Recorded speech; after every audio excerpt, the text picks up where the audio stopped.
Alright, so most of you guys know, about a year ago we started the School of Drift, and the goal for that was to be able to teach people and properly set up cars on a fun track with pro instructors and be able to excel them at driving. So we start with teaching people who barely know how to drive stick, and we turn them into people who can drift turns and link turns by the end of even just a 3-hour half-day class. I don't want to go too much into it, but if you want more information, just go to theschoolofdrift.org. So we've been doing this school at Pat's Acres, and the track's been awesome. The track owner and the track facility has been amazing to work with, and they actually repaved the entire track and changed quite a bit of it to help drifting and for some of their kart nationals. So most roads are made out of like 3/4 inch and smaller asphalt. Some are even larger, 1 inch. Obviously some are concrete as well. But the track here is made out of 1/8 inch and smaller pieces of asphalt and sealed. It's not top coat sealed, it's just the tar to put it together. And there's no seams on the entire track besides where they started and finished. So they actually drove around the entire track with the two machines in tandem, like very closely like this, and overlapping, so there's no seam in the middle of the track or anywhere else. They redid some of the curbing, and they redid a lot of the external sections and added on so that it would be better for drifting and karting both. And they added a water pit for tires, which helps tire consumption a ton. So I'll show you guys a little bit about what we did.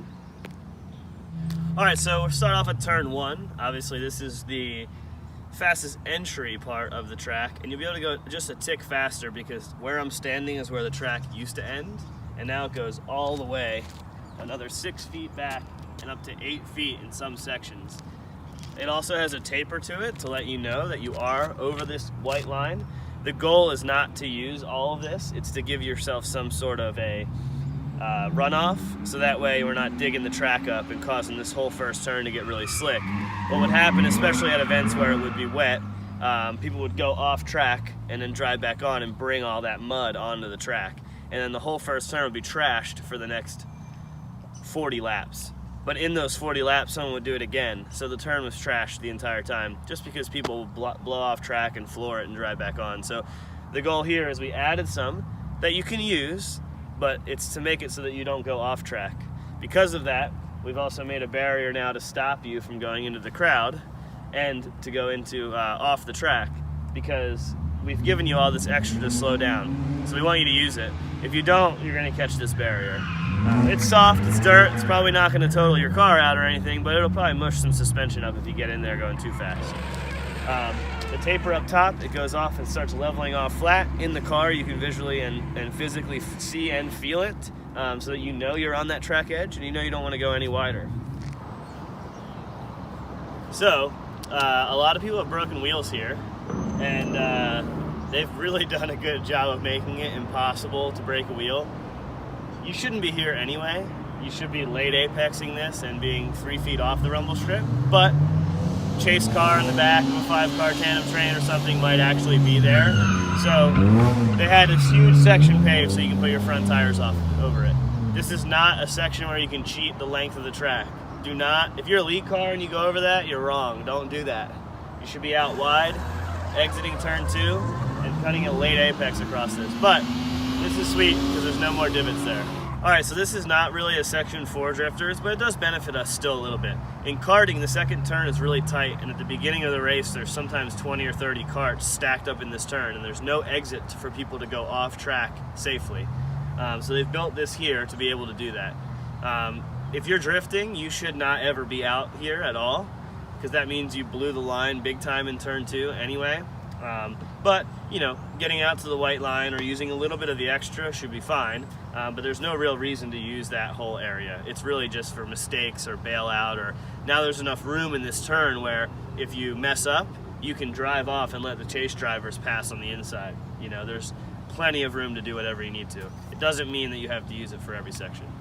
Alright, so this section of the track wasn't widened a ton visually, but it actually was, because before there used to be a huge hole and a crack right here about 3 feet in from the white line. So that's all gone, that you can use that section. And they've given you a little bit of extra room. Should be still going out to the white line, even maybe a little less here. And you do need to get out to the white line at the top of this little hill to get linked through into the back section. Also, they've widened the cut through for short course.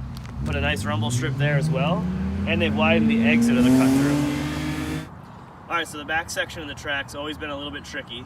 It used to end about here, so we have another 4 feet of track, and there's no drop-offs or concrete additions, so it's all one surface all the way through. All right, so continuing on long course, the inside rumble strip here has been extended, so it's longer in the beginning and longer after, which is nice because it was very short before, and you could easily get a wheel on the inside of it where it starts and mess a wheel up. So you can easily get up onto the rumble strip where you need to now, because it's a little bit tough to extend that. I think with the longer extension width of the track and the better run through there, it'll be easier now, but with the rumble strip being there, it'll help so you don't damage your wheels. We've also widened it behind me as well, so that way you can get out wide, run the white line all the way, give it an extension before you get into the next turn.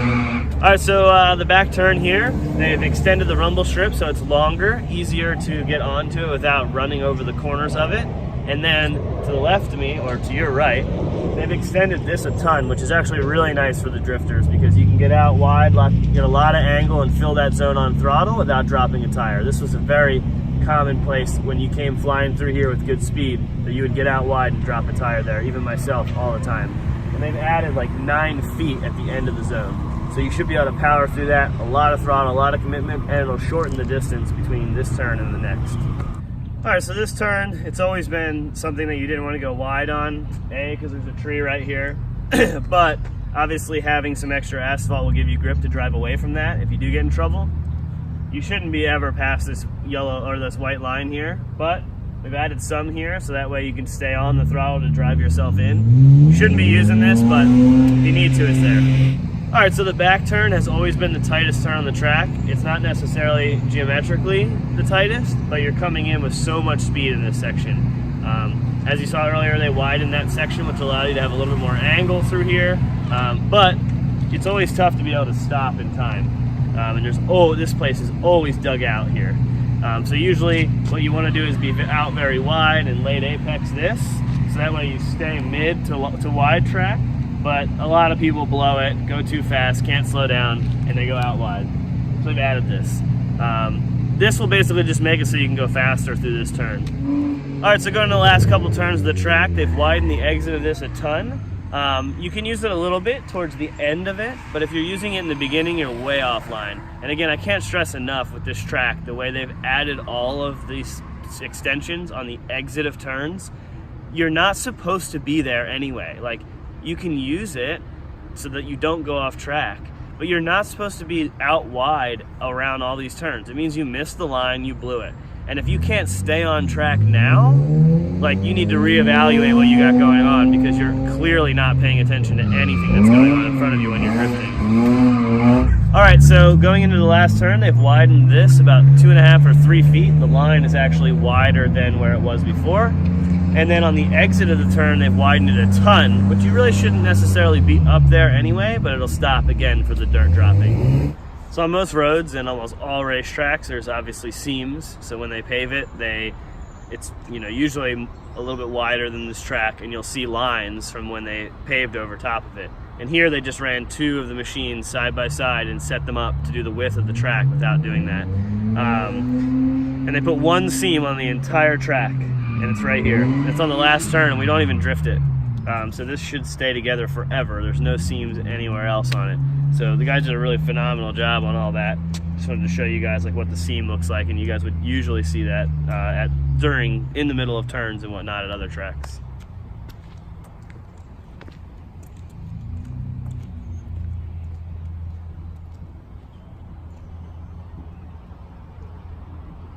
All right, so this is normal race grade asphalt. It's like a 1/2 inch minus, which is still half the size of a regular road. And you can see some of the pieces here are about a 1/2 inch. And then this is the track surface itself here. And you can see it's all very, very small. A couple pieces from here are mixed in, but on the actual asphalt of the track, it's no big sections at all. And this is so smooth. And then behind me is the water pit. I'll thank Club Loose for this because they were the first people to make an active water pit. The guys up in Jersey at Englishtown. So we basically made a little bit of a copy of what they've got going on off to the left side of the track. It's about 8 inches deep. so the water can be about 4 inches and not come up over it all. And you drive through there to cool your tires. And normally it makes your tires last about twice as long as normal. So this will be filled up during events, so people, when they finish the track, they shut down. They don't drift the last turn anyway, and then they just pull through here before they get back in line. Park has been nice enough to do all this, so like I said earlier, make sure you're staying on track and not going off. And if you do for some reason go off, try to go straight.